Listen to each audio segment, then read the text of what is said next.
Os segredos de uma encantadora de bebês. Como ter uma relação tranquila e saudável com o seu bebê. Tracy Hogg com Melinda Blau. Capítulo 7. Agora é a sua vez. A letra Y do Easy, o You. Desculpas, desculpas e desculpas. A partir do momento em que o bebê nasce, pergunte a si mesma todos os dias: o que fiz por mim hoje? Aqui estão algumas frases típicas das mulheres que não reservam tempo para si mesmas e que eu entendo como meras desculpas. Não posso deixar o bebê sozinho. Resposta: peça a um parente ou amigo para ficar com o bebê durante 1 hora apenas. Nenhum dos meus amigos sabe cuidar do bebê. Resposta: convide-os à sua casa e mostre a eles o que fazer. Não tenho tempo. Resposta: se você seguir as minhas sugestões, você terá. Ninguém cuida do meu bebê como eu. Resposta: bobeira, você está sendo controladora. E se eu não estiver aqui? Resposta: as mulheres que tendem a ser controladoras ficam chocadas ao descobrir que sua casa não cai aos pedaços quando ela se afasta. Eu terei tempo quando o bebê crescer um pouco. Resposta: se você não tiver tempo agora, não se sentirá importante. Você irá perder a sua própria identidade, de ser humano, não de mãe. Dando a si mesma um tempo. Lembrete sobre a sua recuperação. Esses conselhos podem parecer elementares, mas você não acreditaria na quantidade de mães que nunca se lembra deles. A alimentação. Faça uma dieta balanceada. Sono. Tire uma soneca durante a tarde. Exercício. Não use aparelho ou faça exercícios forçados, mas dê caminhadas. Momentos para si mesma. Peça a seu marido, ou um parente ou um amigo para tomar conta do bebê, de modo que você realmente fique de folga. Não faça promessas impossíveis. Avise as outras pessoas que você não estará disponível durante 1 mês ou 2. Estabeleça prioridades. Tire da sua lista de atividades tudo que não for essencial.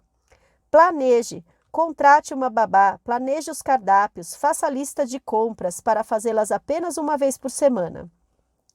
Conheça suas limitações. Quando você estiver cansada, deite-se. Peça ajuda. Ninguém consegue fazer tudo sozinha. Passe bastante tempo com seu companheiro ou com uma boa amiga. Não concentre todos os minutos da sua vida no bebê. Mime-se. Com a regularidade que puder, marque 1 hora de massagem, por exemplo. Os diversos humores da mamãe. Lembre-se que são apenas oscilações de humor e é por isso que uns dias ou 1 semana você se sentirá invadida por uma variedade de personalidades, cujas vozes ressoam simultaneamente em seu interior. O que as mães pensam? Isso é muito fácil. Nesses momentos você se sente muito dentro da maternidade, consegue entender tudo bem, rápido e fácil. Será que estou preparada para isso? Esses são os momentos de ansiedade, nos quais, sob o domínio do pessimismo, você se sente totalmente inepta. Oh, isso é ruim, muito, muito ruim. Essa modalidade de humor se manifesta quando você remói sua experiência de parto e se dá conta da terrível saga da maternidade. Nesse momento, você tem a certeza plena de que nunca ninguém se sentiu tão mal. Do contrário, por que a insistência humana em procriar? Sem problemas, eu colocarei tudo no devido lugar. Uma mulher de sucesso que deixa sua carreira próspera para se tornar mãe é mais propensa a momentos como esse, no qual você acredita que pode impor suas habilidades administrativas a seu bebê. Surpresa, decepcionada ou exasperada, verifica que ele não coopera. Mas eu li naquele livro que... Durante os momentos de confusão e dúvida, você lê tudo que está por perto a respeito de educação e cuidados infantis e depois tenta aplicar os conceitos teóricos em seu bebê. É claro que não seria uma postura realista pretender que a voz, isso é muito fácil, exercesse total domínio sobre as demais, de modo que você se sentisse uma mãe perfeita 24 horas por dia, 7 dias por semana. E eu garanto que a maioria das mulheres não se sentem assim. O melhor a fazer é perceber essas vozes, fazer um diário de seus humores e depois aprender a lidar com todas essas mudanças. Se uma das vozes grita sem parar, dizendo que você nunca será uma boa mãe, o melhor é reavaliar a situação e, se necessário, procurar um auxílio profissional. Melancolia ou depressão pós-parto? Vamos, antes de tudo, esclarecer um ponto. Um pouco de melancolia e sentimentos negativos é normal após o parto. No período pós-parto normal, as mulheres sofrem calores, dores de cabeça e tonturas, sentem-se letárgicas e chorosas e, em geral, experimentam sentimentos de dúvida e de ansiedade. O processo de melancolia pós-parto não é linear. Ele se dá em ondas, por isso o movimento resultante chama-se maremoto interno.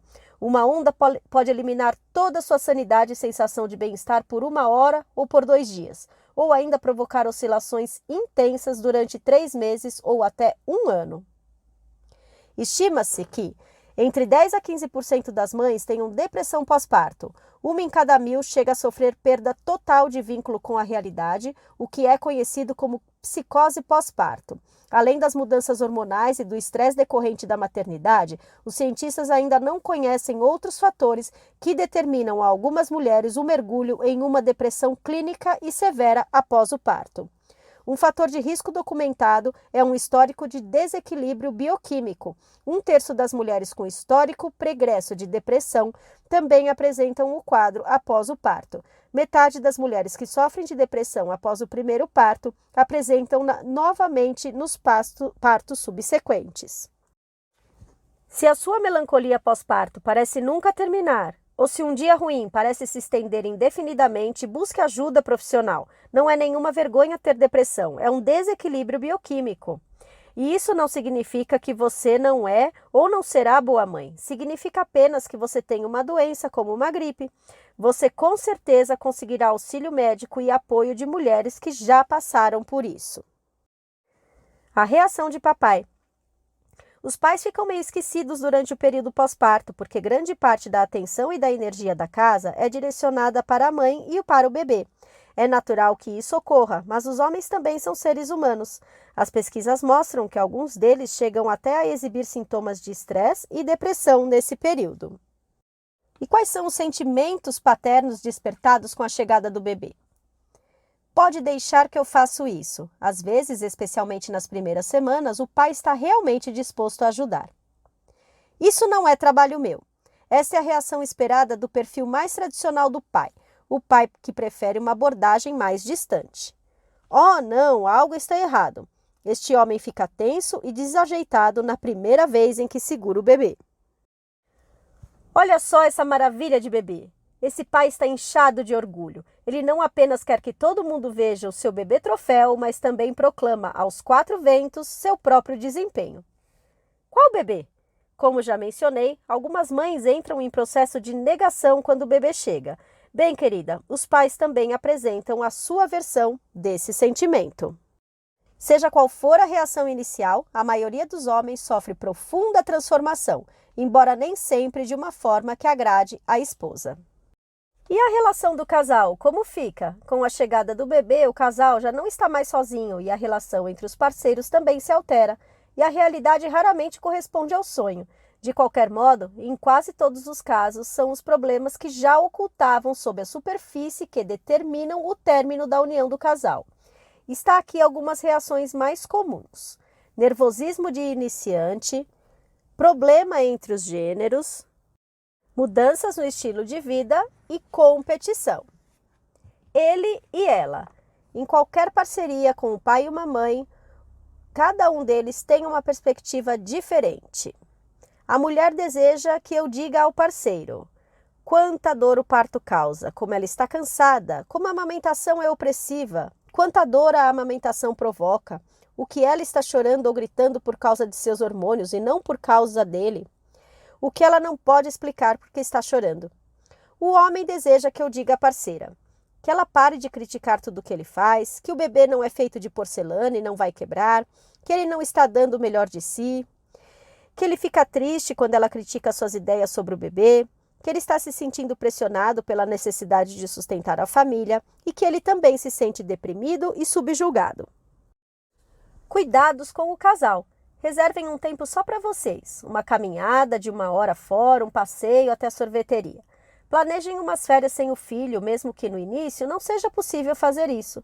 Escondam bilhetinhos pela casa para o seu amor.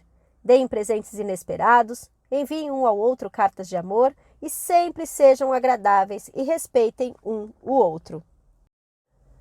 Sexo e esposa repentinamente estressada. Conversem sobre as questões. O sexo está no topo da lista dos desejos do pai e geralmente é a última da lista da mãe. Quase sempre a primeira pergunta que o marido faz quando a mulher chega do ginecologista após uma consulta pós-parto é: ele falou se nós já podemos ter relações sexuais? Nesse momento, a simples pergunta já faz o sangue da mulher ferver, porque em vez de perguntar como ela se sente ou de lhe entregar um enorme ramalhete de flores, o marido quer uma opinião de outra pessoa sobre a vida sexual do casal, como se isso servisse para convencê-la. Se ela já não estava disposta a fazer sexo antes da pergunta, torna-se totalmente desmotivada depois dela. Então, o que fazer? Analise como era a sua vida sexual antes da chegada do bebê, seja direta quanto às suas prioridades e diminua as expectativas. Dica: mamãe, quando você vai sair com o papai à noite, não conversem sobre o bebê. Você já deixou o seu pequeno pacotinho de felicidade em casa, exatamente onde ele deve estar. A menos que você tenha algum ressentimento subconsciente em relação ao seu marido, deixe o bebê em casa emocionalmente também. Trabalho. Voltar? Sem culpa. A culpa é a maldição da maternidade. As mulheres que optam por trabalhar fora de casa ponderam muitos elementos antes de tomar tal decisão. Entre eles, o amor que sentem pelo filho. Mas é também uma questão de dinheiro, satisfação emocional e autoestima. Algumas mães confessam que ficariam malucas se não tivessem algo para fazer que fosse apenas delas, independentemente de serem ou não pagas por isso. Eu as encorajo a amar e a cuidar do bebê, mas isso não significa que elas devem desistir de seus sonhos. O trabalho não transforma as mulheres em mães ruins. Ele as faz ter poder e autonomia suficientes para dizer: é assim que será. Repita este mantra para si mesma quando estiver sentindo culpa. Ter tempo para mim não significa magoar o bebê. Vizinhos, amigos e parentes, crie seu círculo de apoio. Aqui vão algumas dicas de como obter o máximo de ajuda gratuita. Não espere que as pessoas leiam seus pensamentos, peça ajuda. Especialmente nas 6 primeiras semanas, peça às pessoas que façam compras, cozinhem, limpeza, lavem a roupa, de modo que você tenha tempo para ficar com o bebê e de conhecê-lo. Seja realista. Peça às pessoas apenas o que elas realmente podem fazer. Não mande um pai esquecido para o supermercado sem uma lista. Não peça para sua mãe cuidar do bebê em um horário em que sabe que ela estará ocupada. Anote os horários do bebê, de modo que os outros saibam como é o dia dele e possam se organizar a partir disso. Peça desculpas quando tirar uma soneca, porque sem dúvida você o fará. Contrate uma babá e não uma boba. Encontrar uma babá é um processo árduo, mas seu filho é sua posse mais preciosa e insubstituível. Então, contratar alguém para cuidar dele deve ser sua prioridade máxima. Faça uma lista do que você precisa.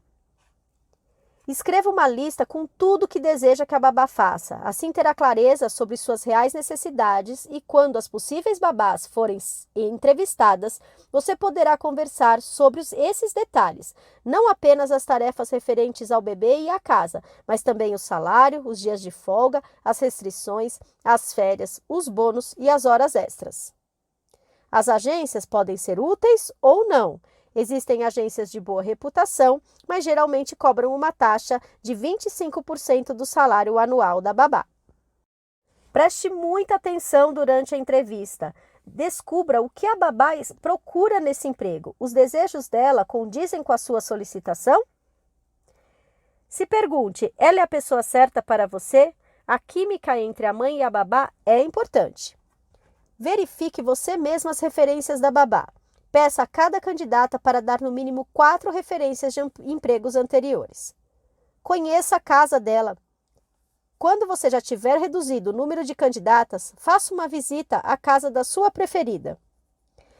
Lembre-se das suas próprias responsabilidades. Trata-se de uma parceira profissional, você não está comprando uma escrava. Faça uma reavaliação periódica do desempenho da babá e corrija os erros imediatamente. A melhor forma de manter uma boa relação com qualquer pessoa é estabelecer uma comunicação honesta. Analise suas próprias reações emocionais. O medo de permitir que outra pessoa cuide de seu bebê pode influenciar sua opinião sobre a conduta da babá. Fim do capítulo 7.